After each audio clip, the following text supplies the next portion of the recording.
Good afternoon and welcome to Brave Embrace. I'm so thankful that you joined us. We have a spectacular guest today who's willing to share her journey through dark times. You know, my brave was found in the darkness of a difficult moment after I was kidnapped by four men. And I'll tell you what, the journey to be survival and to be a survivor has been a difficult one. But it's meeting people like today's guest that inspire me and encourage me. Please welcome my friend, Greta Albury. Welcome, Greta. Hi, thank you. I'm so glad you're here with me today. You have an incredible journey. You have walked through difficulties from childhood until adulthood and have just really found your energy to work towards survival. I'm so proud of you. Thank you. Thank Yeah. you. You too. Thank you. So 2014, let's start there. Okay. Oh, stabbed 13 times, my dear. Yes. Face, neck, throat.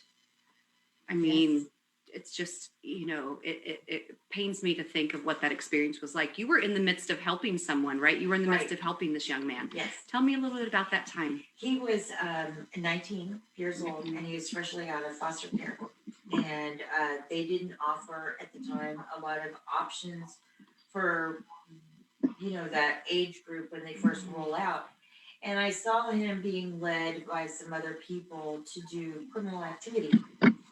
And when I was moving out of one place to another, I didn't have anyone that was helping me to move. So I offered him the opportunity of being a roommate for helping me move so that he didn't have to sacrifice the soul for food on his table or a roof over his head. That it would always be safe. I liked cooking, and that's what I did. But that only lasted about 2 weeks. I didn't even get to pay second month's rent before this incident happened. Working to serve humanity through offering a home and food to this young man, which, like you said, oftentimes that is a tricky time when they're aging out of some system care or foster care.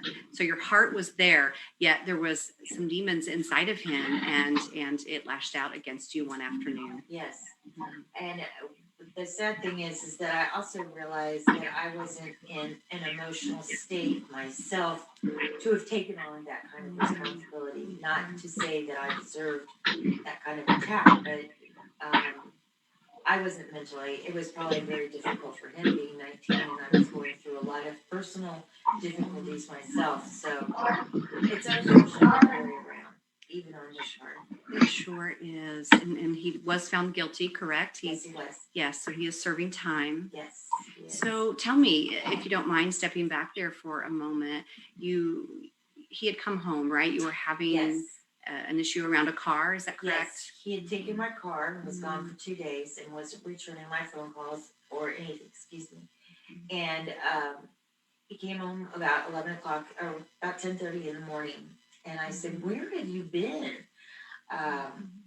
I needed my car for errands or whatever. And he was being a typical teenager, and he didn't want to talk to me, started down the hallway. The bedrooms were kind of like this. He had his own room, and he tried to shut the door. And all I did was put my hand up to the door saying, listen, we're not going to talk through doors. I'm not, and I was trying to stay calm. I didn't go off on him to cause the rage, really. And as he was shutting the door, the first thing he did was punch me in the face. That dropped me to the floor. He's about a 6'2" guy, probably weighed about 220. So he's not a small kid, so to say, at 19. He was a big guy. And he punched me first and dropped me to the ground, and then clobbered me with a skateboard over the head 2 times. The first time, I wasn't sure what it was. It was a big blast. And I put my hands up over my head, and that's when it came down again, and it shattered my thumbs. And after that is when the stabbing started, and the first one he got was my face. Oh, your beautiful face. Did you feel the sharpness of the knife? What was that like? I just saw the blood. I hate to say this, but I saw the blood squirt out. Oh, Greta. In front of me, and I'm on all fours. So it started there. That's where the stabbing started in. As my trauma surgeon said, he was going for every organ because the The scars are all on my chest. I have a couple on my shoulders, and of course my face. He got my jugular, Oh, the which was lifeline. yes, So you must have been bleeding profusely, had been yes, punched, hit with a skateboard, taken down all the way to the ground, and yes, then the stabbing begins. yes. I can't imagine what was going through your mind of who this was even. Were you aware that it was even him? Did it feel like multiple I knew people? it was him because Mhm, obviously he was in the apartment. There was no one else with him. He walked in by himself. So it mhm, was just he and I in the apartment. mm, And still to this day, I kind of clinch around that time knowing that he got home, which my mhm. date is the 28th of next week. That is Will be coming up. 7 years since my attack. 7 years, Hmm. and you have been working to find bravery. Yes, I have. This is like the first time you've really shared publicly about this So account. Is that the correct? very first time, I'm a little nervous. I'm so grateful that you trust us enough to help us understand what it's like to go through that experience, and then also to share the tools and the journey towards finding your brave. I'm so honored. Thank you. So I can't again put myself in that space of just feeling like what to do next. Do you remember thinking anything, or were you just I reacting? think I was just scrambling. I went into like a survival mode, and Mhm. I was scrambled and somehow got into my bathroom.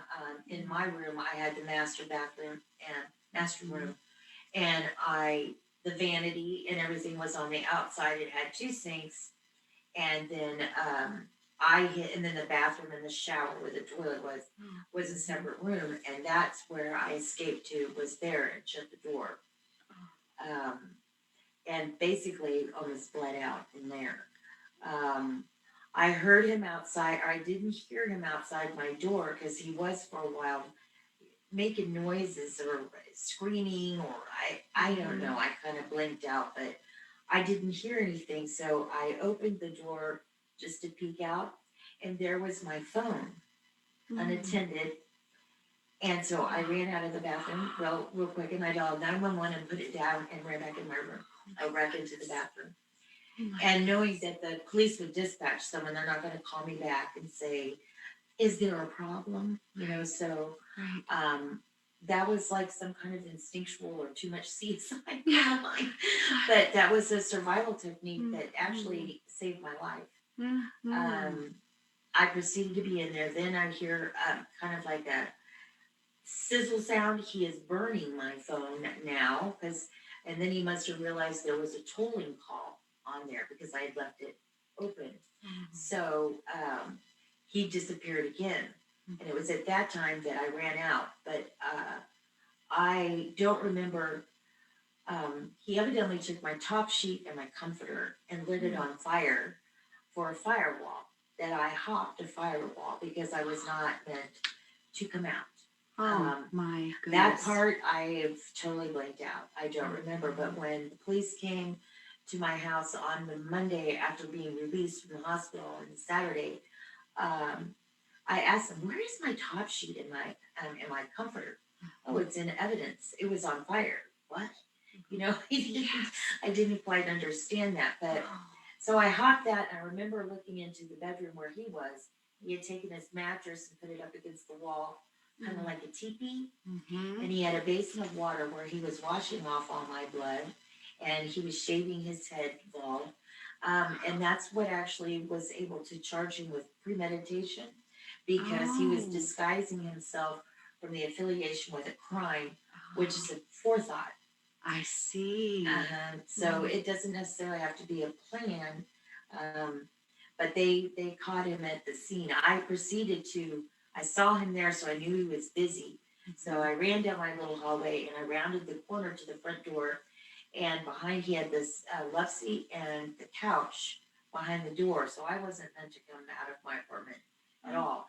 And with one hand, I moved it back and then ran out Greta. my door, which I ran through the corridor because the apartment complex had the front door where you had the units inside. So I ran out the front door, running through the common area. Um, and as Goodness. I'm running out, the officer is driving down the hill. I can see him. It was an officer that I knew. And so his familiar face, I tell you, brought some comfort. And I know that for officers, they go through all kinds of training, but I don't think that really prepares them to see what was running out of the house because I had a white shirt on. I was drenched in blood. I think I lost almost 5 pints of blood at the scene, Oh, I believe. yeah. But he was on the radio calling, "Where's the ambulance? Where's the ambulance?" And then he said, "Greta, he just hopped the deck." I had a first floor entrance, but a second floor deck in the back, Oh, and he was jumping off the deck. And I said, "Go get him." And I just laid down because I heard the ambulance is coming, and he got him at the scene. so to recap, you jumped through basically a wall of fire, which he had created with a mattress. You're saying The top the sheet top and sheet the and the comforter comforter, and he was using the mattress to kind of in shield his himself. room. I Yes, see. So you ran through the fire and then had to move the furniture that he had placed in the doorway to halt your escape. right. And that's where the adrenaline kicks in, Mhm. because I did it with one hand. And I'm drenched in blood. Mhm. It's amazing the unique ways that our body physiologically responds in those moments, isn't it? It's instinctual, I It think. is. It's Mhm. you Mhm. wonder because it's not like you have training for life in that aspect, but there's Right. an instinct that kicks in.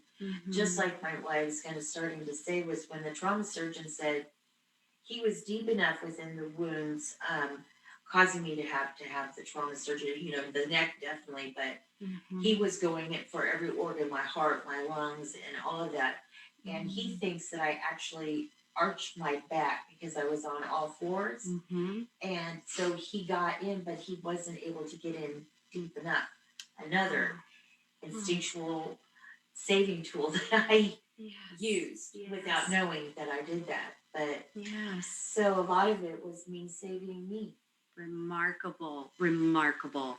What an inspiring story. And I just love seeing the joy that exudes from you in this opportunity to share the fantastic experience of working towards survival. There's something about being on the edge of knowing that someone is trying to kill you that even takes that trauma deeper. I think feel like I experienced that. And so, but yet your mind was still able to step in. And when you recognize that officer, do you feel like that was a moment that helped you ground and find comfort? Exactly. It Hmm. did very much so. And, Hmm. and in fact, so much so that when was released for the hospital, I had his card and I called the officer, leaving Hmm. a message, thanking him for being the familiar face that I saw because he brought me comfort because he Oh, really did. Even though yes. I didn't know him very well, Hmm. or in a different capacity, I was thankful that it was someone that I knew because it did bring me comfort. Those small moments of grace, I think, that come Yes. if we're willing to stop and look for those, right? We've talked a lot about that, and I can't wait to Yeah. go into more of that. I mean, so you're laying on the ground, Yes. bleeding profusely. Yes. This officer is chasing the suspect who Correct. jumped over the The deck. the deck in the patio. And do Mhm. you hear sirens? Do you Yes, I remember? hear the Mhm. ambulance, and I laid back down on the ground and I said, "Go get him." Mm. So even though, so Mm. then I was unattended, but I could see the ambulance and Mhm. hear them now. And I was at 79th and Schweitzer, right across Mhm. the street from Shawnee Mission Hospital, basically, but they took me Mhm. to Overland Park Regional. Which is in Kansas. Yes, it's in So Kansas. took you to a A drama, trauma. excuse me, trauma hospital for Yes, the wounds, where you yes. met this amazing surgeon, trauma Oh, surgeon. amazing surgeon. Mhm. And I Mhm. coded in the ambulance on the way there, and Mhm. I also coded twice on the table. My So I was goodness. basically brought back 3 different times. Wow. We've heard stories where people have kind of gone in that thin space between life and death. And do you mind if I ask, were there any sights or thoughts that you remember experiencing during that It's time? funny. People have asked me that. Did I see any light? Did I see any of my family members that may have passed before me? Mhm. And my answer is No, I didn't. I wasn't far enough down the tunnel yet that it's not my time. Right. Thank God for that. Yeah. You were fighting to stay Fighting. alive. Fighting to stay alive.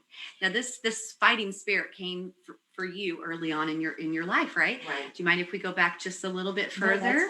fine. So you were adopted, is that correct? Correct. Yeah. Do you mind telling me a little bit about your early years as an infant?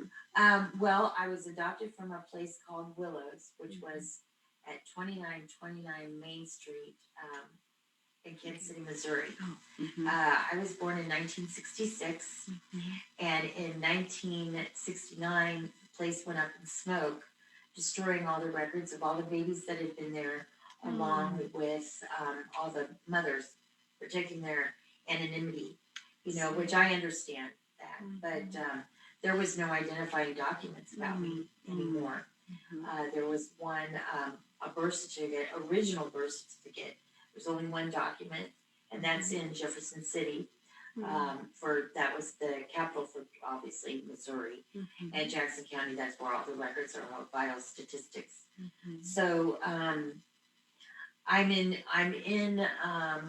the process also of finding out all that information and kind of, I mean, it's not going to change who I am, but it'll help me to define better and kind of just an understanding of my background. Yeah. So I was adopted out, I think it was I was placed at 3 months and they had a process, and I wasn't formally adopted till almost a year being with them. I see. So that fighting spirit, that desire to be alive, came out of a very natural experience of being placed with a family. And what's weird is that for the majority of my life, I always wondered, where was I? Where did I come from? How did they find me? And when I heard about the 3 months, I thought, well, I wonder who fed me? Did anyone hold me? Those kind of things the nurturing that helps children develop attachments. Yes. I have problems in relationships because abandonment issues and stuff like that. So that all plays part. But I've really found myself through this experience. In the journey to, again, find your place in survivalhood. I know you've been working hard for the last 6 years with therapy and your interfaith and just going back and reflecting and trying to understand why you were chosen to live like me, and that we've tried to figure out why we've kind of had to go through this, right? Right. And life throws so many curveballs, and for me, prior to this happening, I was in a very dark time in my life. I thought I moved back from Florida to Kansas City, and I thought I was coming back for all the right reasons, which I was, but I did not anticipate what happened. There was, events that led up to that that were outside of his involvement. It was something for me personally, and why I say I don't think emotionally I was equipped to take on the responsibility, or not responsibility, but the need to feel to help this guy. But I made it through. I think I kind of lose my train of thought, which is something that kind of goes along with trauma. And I get ahead of myself in my thought process, and sometimes when I say something, I forgot what I was talking about. It's kind of embarrassing, but well, it is what it is, and I know, and you're again so gracious in being transparent with that, and that's, you're right, part of the trauma experience, but then also there were a lot of medical issues that came out of this experience, and even just recently, and even next week, you're having additional surgeries in your neck and spine, right, as a result of those injuries. I obviously was in. There's a lot of miracles that have happened through this, and I think God had a plan all the way through, because I think the totality of everything that's happened to me, if it had been discovered at that particular time, I really don't think that I would have survived. Because in addition to getting my jugular and the rest of the other stab wounds, I woke up on a ventilator, and when I woke up, it was the surgeon in my side and 2 detectives at the end of the bed, and I know. Did you have a recollection at the moment of waking up of all of that experience, or I was were in a you haze, were but you? like I said, I Mhm. was in a really dark time, and I have to be honest that when I opened my eyes, I knew I had the ventilator, but I was glad that I didn't die. And those Mhm. thoughts of doom and gloom because of where I was in my life started Mhm. fading. And that's, Oh, I say, that in dying is where I found living. such a And beautiful statement. Thank you for saying that. Would you say it again? in dying, I found living Hmm. because it forced me to turn around from a world I was running from for whatever reason, Mhm. a lot of the dysfunction that came in early childhood, which I don't think anyone has survived their life without a little bit of dysfunction, Mhm. but Mhm. um, I hit the brick wall. I didn't have a Mhm. choice to turn around. That was, I was forced to either, doom and gloom and quit or Mhm. fight. And so I turned my back against the wall, and one step at a time, I started to move forward. Mm. And really intensely going through therapy with a psychologist and a psychiatrist Mhm. for the last 6 years, Mhm. faithfully and Mhm. aggressively. And I have made tremendous progress because Mhm. I wouldn't be able to sit still right now, and I'd be talking 1,000 miles a minute. Well, you're And I've learned to slow down a little yes. bit, so You're doing a it's working. beautiful job sharing this incredible testimony of not only your will, but also in the grace of what the plan is for our life, which we often don't know. It's Crime Victims' Rights Week, and it's also Sexual Assault Awareness Month, in addition to Child Abuse Awareness Month. Wow. So, this is kind of an important time Right. in our year where we stop and reflect on, the difficulties that people experience. And we see it at a global scale, we see it nationally, and then we feel Right. it like this in our communities and personally. So even though you went into an adoptive home, there was still some trauma yet to happen as a young girl and woman, correct? Yes. Yes. Hmm. Hmm. Probably some of the things that they played a role, but I don't. I never did let it define me. I've been a strong person, and took on. My mother was sick at a very young age, and she passed away when I was 18, Hmm. and I was her sole caretaker for about 13 months, and so that was in like 1987, I believe, Okay. 86, 87, because I had graduated high school. So it Hmm. was about 86, 87 that the cancer came back to her brain, Hmm. and she required home health. And at that time, hospice was just starting. Oh. And Hmm. so they visited the house and would come once a week just to kind of give me a break. Hmm. And they were a wonderful service, but it was very hard watching your mother deteriorate. My Hmm. mother raised me in such a way that I never knew. I never knew that I was adopted. I mean, I knew I was adopted, but I Hmm. never felt different.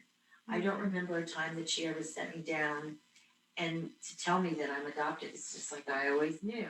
Oh. So she Hmm. raised me that way. So she, in all Hmm. aspects, was my mother. Wow. And Hmm. I was in my teenage years and gave her grief, just like every teenager. Yes. And it was a way for us to make amends. Mm. Also, when she passed, I was there in the hospital room. Mhm. I know that we had made peace, and I have no regrets for what I've done, what I did for her, and Mhm. I made peace with everything. So I have no guilt, which is unusual for a lot of people. They always have some kind of unfinished business or things they wish they said. We got the Yes. opportunity to do that, but that was also a very traumatic time, being 18 and losing Mhm. your mother. Sometimes I Yes. think back and think to myself, my entire adult life, I've really been flying solo, you Yes. know. Yes. So With such a heart to give and to care, and yeah, ultimately that drew you into this moment in time where your heart to serve and care brought more trauma Yes. into your life. I've noticed that with some of those survivors that I've spoken with in this environment, like there's sometimes that series of events that kind of marked a person's life, and I feel that personally, and I hear that in your story. So, what would you say about that? Do you see those as stepping stones to more strength, or what's your personal I take? think it is for more strength because Hmm. when you're in the midst of traumas and when you have multiple traumas Hmm. and they start younger, you don't know how to process any of those, and in fact a lot of them are suppressed and you Oh, don't have a lot of memory, which is yes. one thing that they told me.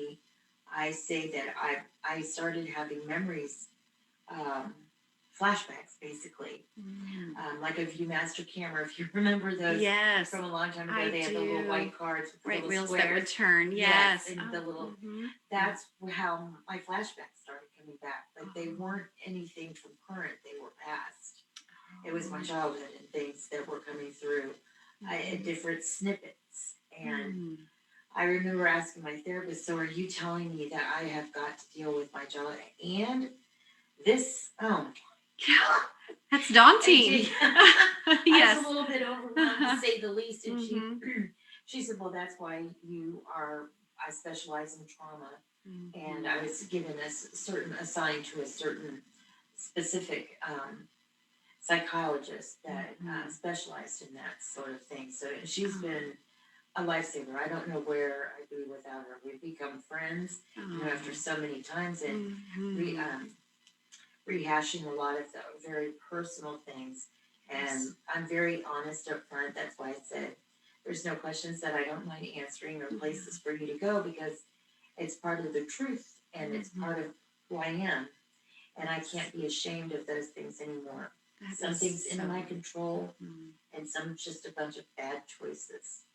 Which we all have, and we all have moments of crossroads where, with the information we have at the time, we go one way or the other, and then that unravels, a series of events that we deal with. And what I hear from your story is that each one you chose to kind of put in your pocket as a little stone of strength. And Right. yeah, and I see it from you now as you're kind of in a place of peace after such hard work of not only dealing with the mental aspects of this trauma and others, but then the physical aspects as well, Yes. which I'm sure have reawakened and kind of triggered, I would think, A some lot of the, so. More yes. so than I thought, because Oh, having hmm. worked so hard on getting over the emotional is why I started taking care of my physical. Because even though Hmm. I'm scarred emotionally, I don't live in it anymore, which is a big difference. And I Hmm. think survivors of trauma do realize that difference in the way you present a story, Hmm. your story. It's Hmm. still your story and it's still a very traumatic event, but I don't live in it anymore. Yes. And Mhm. so as I've started getting more stable within my emotional being, I started taking care of my physical being. And I had been suffering pain in my lower back, so I thought I'd pulled a muscle, had my sciatica or something like that. Mhm. And we did a bunch of MRIs. Mhm. Plus, I always thought that I had a little bit of brain damage because I have some difficulties with reading Mhm. and filling out forms, which is from a paralegal standpoint, and then getting to where I can't even fill out a piece of paper without having a panic attack. It's kind Mhm. of hard to swallow. Absolutely. But Mhm. where was I So going? you're doing great. Yes. So you were kind of leaning into what the physical Oh aspects yes, of the awareness, because when you went in for your back pain, assuming, like you said, that it was a pulled sciatica or muscle, so right. not necessarily ready to hear that it was related to this I trauma. wasn't related to this trauma, Mm. and that he didn't even address my back. It was my neck, Oh, and basically so my spinal column was collapsing. my goodness. My C3, the cervical C3 and Mm-hmm. C4, Mm-hmm. the vertebra was completely smashed. It was in Oh, pieces, causing it to block my spinal canal, mm-hmm. and the spinal fluid was flowing into my back. I thought I was getting old and getting a hunchback, but Mm-hmm. after the surgery, um, that lump in my chest back went away. Really? So do you think, and I know that you've talked to your trauma surgeon since then, Yes. such a blessing way, but he was so concerned and so focused on that initial crisis of getting you alive that some of this other damage kind of worked itself out over the Right. last, 5 years or so before you Yes. recognized that injury. So, Well, you had been yes, leaking I spinal had, fluid yes, the whole I had time. asked him, how is it that this just comes to be 6 years later? Mm-hmm. We recognized that my back was broken in 3 places. So I've been walking around with a broken back and neck. Mm-hmm. And then last week, I just found out another orthopedic sports medicine doctor, Mm-hmm. because I've been having pain in my shoulder and I thought it was relating to my neck. I see. And because I live by myself and I don't have much support, so lifting less than 5 pounds is very hard to do. I have a service dog. I have to take him up and down stairs. I have to carry my groceries. There's just, I can't stop living. I have to Mm-hmm. continue. So I thought that I'd done something to my neck, and he said, no, it's more with your shoulder. So he recommended the sports medicine, Mm-hmm. and he does a slew of x-rays and says, so when did you break your clavicle? And I Oh said, my goodness. um, Like I haven't. I didn't I know. don't know. I've never had no one's ever told me that Oh before. my goodness. And so the x-rays showed that the bones don't go, they don't flow together. Mhm. And so it never went tended to, but I had so much trauma to the upper torso already, with the stabbings all up in here that, it was all swollen in there. It might have held things together, but it's like a hairline fracture or something. And as my body, it takes a long time to heal, I think longer than we think.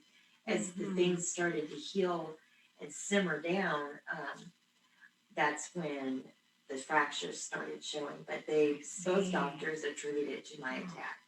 Really? So it's almost in hearing it, my instant response and feeling as a woman and as a friend to you is that this experience, this violence was still attacking your body Yes. after the account. And it's funny because I had done so much work, I thought that I had put a lot of it behind me. But in a sense, to me, it's like he's still hurting me. And now the totality of the wounds that I sustained during the attack is now even worse. I could have been paralyzed. But as I say, God works in mysterious ways, and there's reasons why maybe I didn't have it all addressed at that time, because I really don't think that I would have survived with a broken back, broken neck, a broken clavicle, along with 13 stab wounds.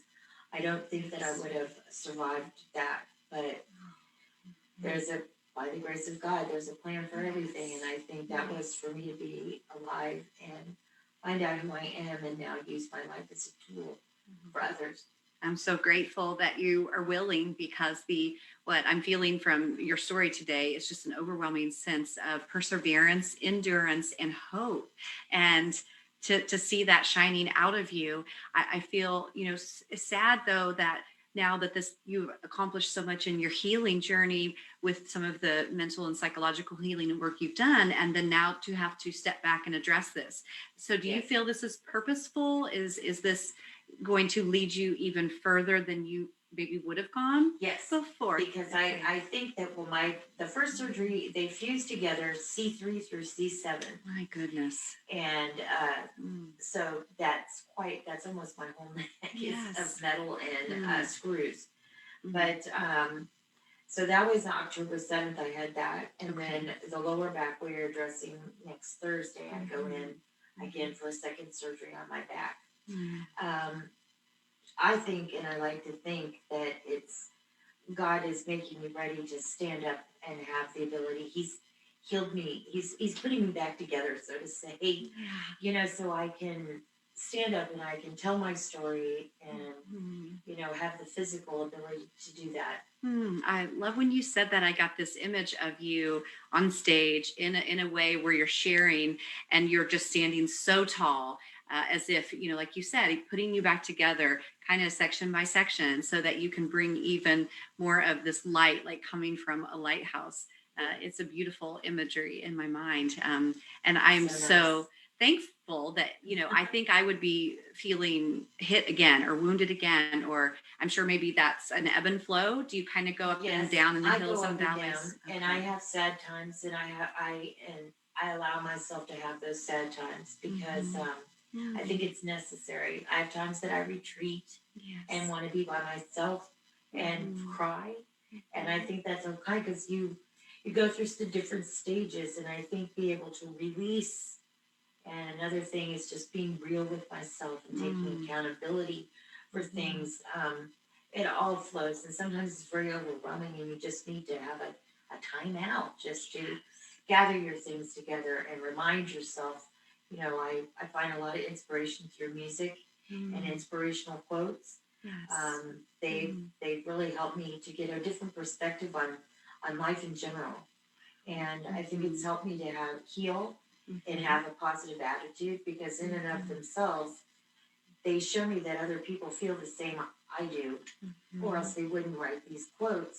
And it's Mm-hmm. somewhat of a validation to me and my feelings because, as I've told you before, I don't know anybody that's had an attack like this done Mm-hmm. to, Mm-hmm. nor do they know anyone that's had this attack Mm-hmm. done, this caliber of attack done to them. Mm-hmm. So it's in addition to the suffering of the attack for myself, the lack of support is also um, saddens me sometimes because Yes. you feel isolated because Mm-hmm. no one can possibly relate. They could say they do, but they really can't. And I would never want them to, Right. because it is very Mm-hmm. traumatizing.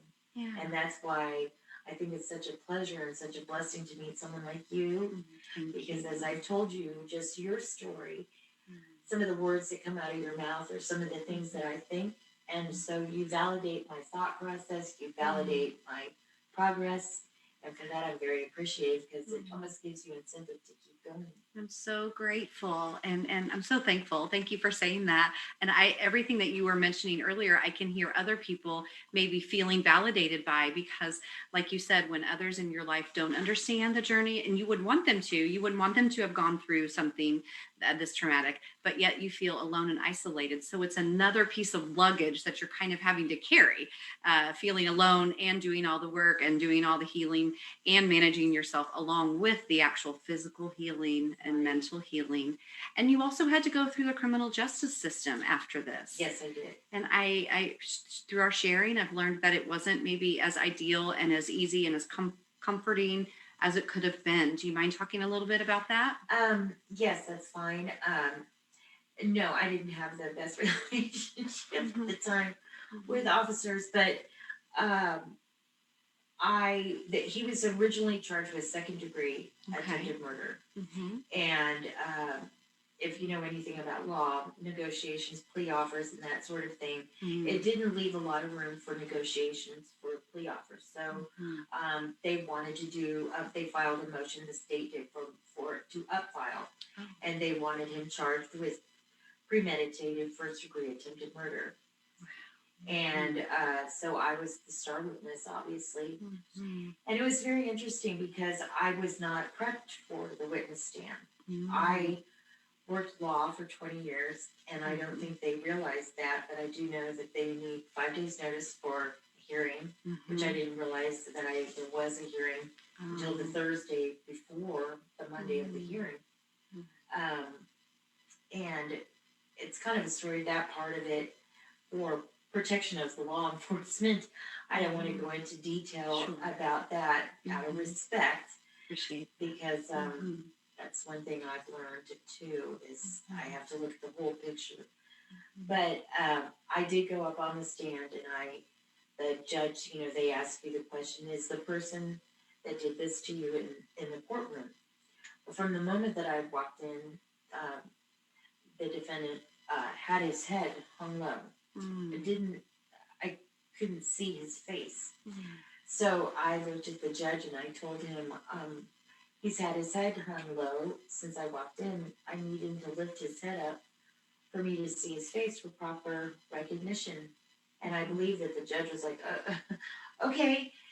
So he said, I hereby order the defendant to raise his head and look at the witness for proper identification. Wow. And it was the first time we saw eye to eye since the attack, and I identified him as the attacker. And I also, the judge granted the up file. So he was then charged with first degree premeditated attempted murder. My goodness, you embraced your brave in that moment and you asked for what you needed, which was what would be fair in that Yes. if you were going to make that determination on the stand, you deserved to be able to not only see his face to identify him, Yes. but the respect of almost him having to look at you, and then also the judge seeing the magnitude of this glance and upcharging, raising it. Phenomenal. Yeah. Phenomenal moment. I bet though, were you feeling empowered on the stand or were you feeling victimized on the stand? I don't know, really. That's kind of a hard question.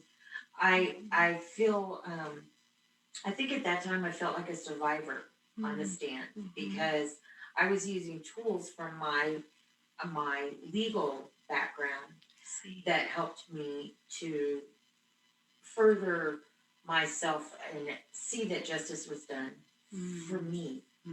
And because I've got a lot of support, as I say, at the end of the day, that's who you have is yourself. And that was my way of protecting and properly identifying. I wanted to do everything the right way. No miscommunications or anything. So I really respect that. Now, did they ask you to give a statement in regards to like sentencing? Or I know there was a little bit of a bargain that ended up happening, a plea bargain. yes, but I was not aware of the plea yeah. The lady from court services called and me, and I happened to be in Hobby Lobby at the time buying this cherry tree that had what do they call it? Cherry blossoms. The cherry blossoms. Yes, like and in it the lights spring. up. I call it the fairy tale. It reminds me of the Enchanted Forest. Or yes, yes. And I've got it in my living room. Neat. So I had it under my arm, and this court service lady says she wanted my statement about the PSI report. She says, and I said, "What?" And she said, "The pre-sent. I know what that is." I say, "That's a pre-sentencing investigation report. That means the state and the defendant's attorney, everybody's signed off on it. They just need the judge, but they left someone out." Yes. And that would be me, the victim. I did not know, and still to this day, do not know all of the conditions of his sentencing. Really? Other than his jail term. That's all. So the gaps that exist in the system, you experienced many of them, Yes. it sounds like. And Yes. and I know that you're sharing these things in hopes that there is a learning moment for Yes. everyone, and to encourage more victims' rights and awareness, like this Crime Victims' Rights Week, to encourage awareness around what it means to be a victim. Here you are shopping and enjoying your day and doing something light, and then you get this call, and it can trigger for many people a really emotional response and can set you way back, right? Yes, and it did. It did. It certainly an emotional response. Yes, I was yelling at the lady, and I told them to please put my tree. Don't let it sell because it was the only one that was left. Like, I want that, and I wanted to go outside because I was starting to get loud because I was very upset. Sure, because there was things I wanted to say. Yes, but she caught me off guard, and because I wouldn't have thought they would have left me out the plea agreement, or at least let me know some of the conditions. You know, see, run it by the victim. You know. And in many states, that is guaranteed by statute now that you're supposed to have those rights. Right. But again, not often do every piece of the system follow all of those regulations. No. And again, often not intentionally to hurt a victim or to Right. make it difficult, but because of the mass amount of cases and then just the difficulties of the work. So again, like you said, I have respect and grace for the systems, but it's important to acknowledge what that does for the person that's walking through it. It's another way of being traumatized, actually. Yes. And so I went outside and I talked to the lady and I said, "Well, let me just calm down. I'm sorry to take it out on you. You know, I'm basically chastising the messenger, you know, and I didn't mean to do that. But I wanted to say, I said, I had some things that I prepared to say to you, but sorry, I'm emotional. Let me just gather myself." And I said to her, I said, "Well, I wanted to request that he could put in a rehabilitative Prison, if the judge has that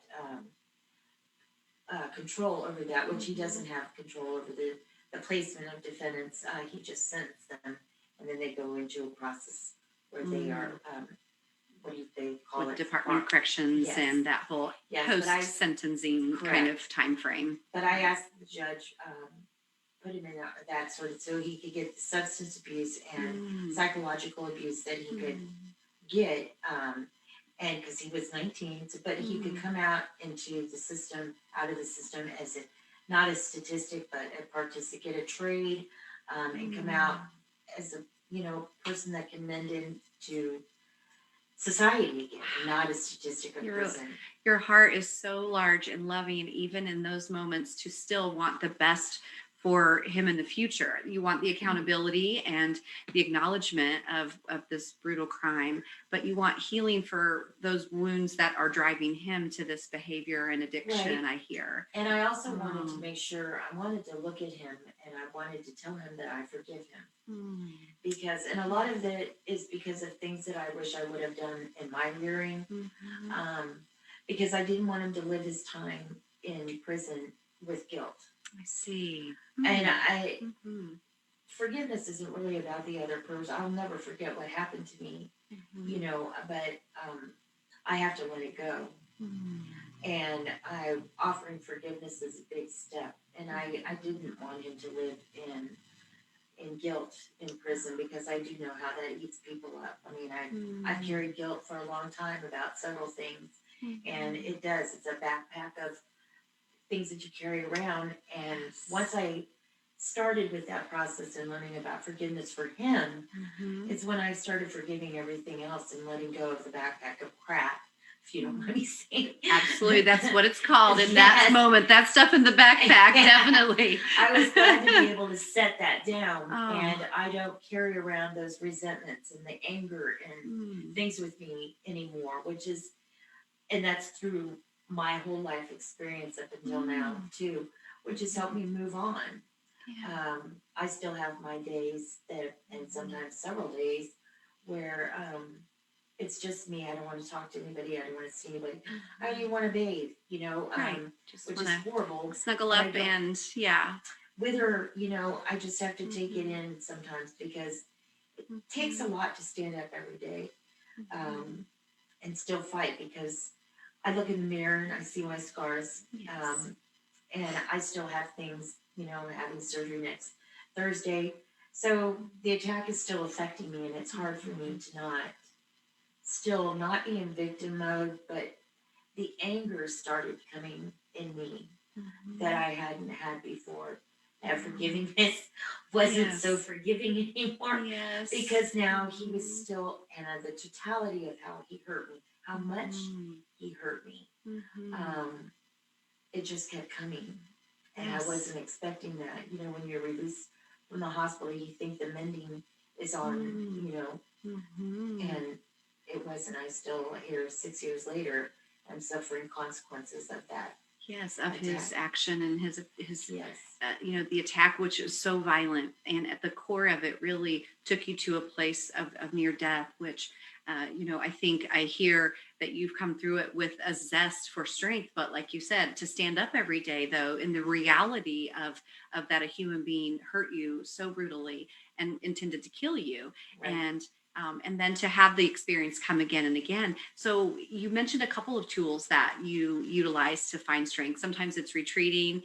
I hear that you're being really good to yourself on those days. Instead of self-talk of like, I'm being lazy or I'm not accomplishing, you're giving grace to yourself like you would a friend, maybe. Right. Or as I say, it's a choice. When you become an adult, and how you handle situations in your life it's choices, and there's good choices and bad choices. There's consequences, and holding yourself accountable for things that you might not be so proud of, but you have to own your behavior. And that's even, acknowledging the fact that I might not have been emotionally stable enough to take on a responsibility for him, or offering him those kind of opportunities. That's still taking accountability for my participation in maybe what had resulted.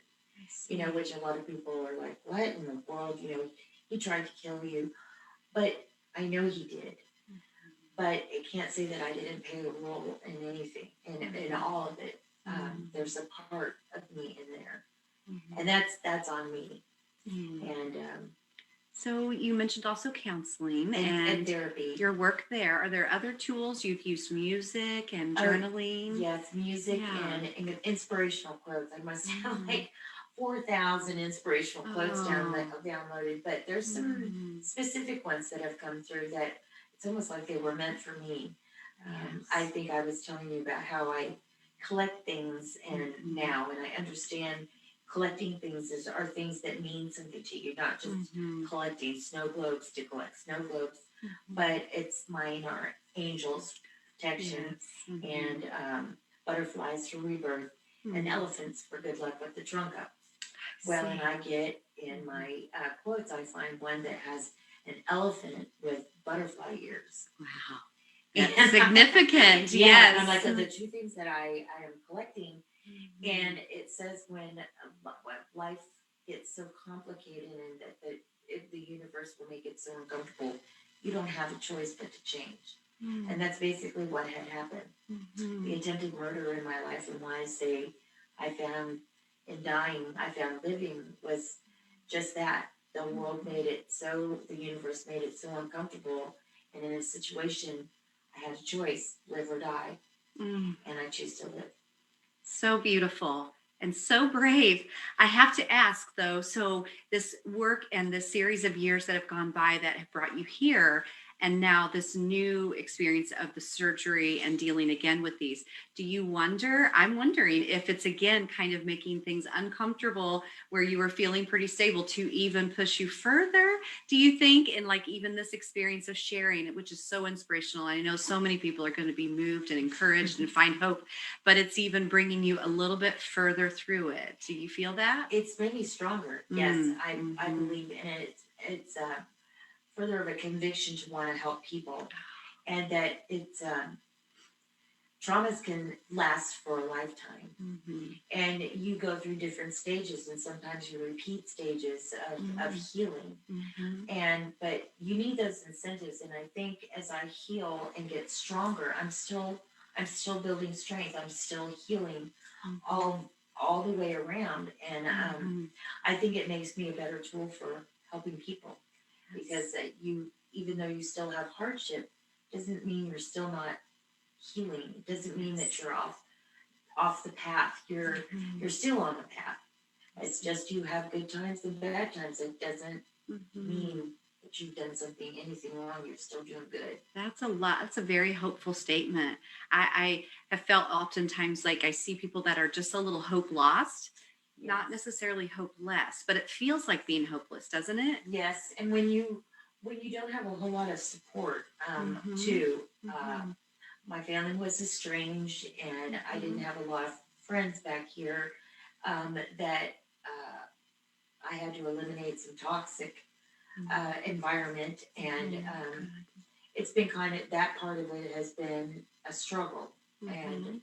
but it just takes time, and I had Mhm. to allow myself that time to let it progress. And sometimes I Mhm. would be really angry, and sometimes I feel very, very alone. But it's helped me to discover who I am and the strength that I have inside. And as I say, for change, like racing, I equate it, and I don't know where I get this wisdom, but like a race car driver in Mhm. NASCAR. Mhm. You're always going left, driving round and round and round in a circle. How about trying going right into uncharted waters? You'll never know what you might find there, because that's where I found myself. Because I've never experienced being alone. Mhm. I've learned to live by myself. I've learned my strength and still learning how to protect myself, being alone. And that Mhm. will probably for always be, and I'll always have a little bit of apprehension. But Mhm. I used to sleep on the couch, and I couldn't sleep. I called behind the wall. I Mhm. couldn't sleep in my bedroom because I Oh. couldn't see the front door, Mhm. for an invader or something. Is so hyper vigilant is what they call Mm. that, which Mhm. is also very much a symptom of trauma. Mhm. You have put words to so many parts of not only victimization, but loss in general, hurt and loneliness and suffering. But I see that you chose to take it as a surrender and go in that kind of wilderness time where Yeah. that journey of being willing to turn right and see what's possible. And it's so inspiring. You've brought so much light to me today. And Well, thank you. I'm just enamored with you as a human being and with your story and your journey. I love that you shared it with us today, and I hope that you are willing in the future to share. I think you have such a message of hope. Yes, and I'd love to, because that's why I feel like that, think that Mhm. that's my purpose, and that's the good, the silver lining in a very dark cloud. Oh, that's a beautiful way. And unfortunately, we have to end, but I think that is a perfect statement.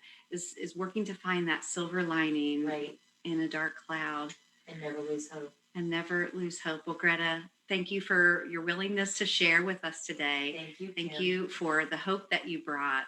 The those that join us in this experience know that we're about embracing brave, and I Right, love to see stories where people choose to embrace their brave, right, because it's something you have to do often in often. a journey like this. So we are wanting to embrace your brave, Thank you. and thank you for turning your tragedy into a triumph. Yes, I love that. Yes. Well, I hope that we see you again. And thank you for those that watched today. Take care and God bless. Bye bye.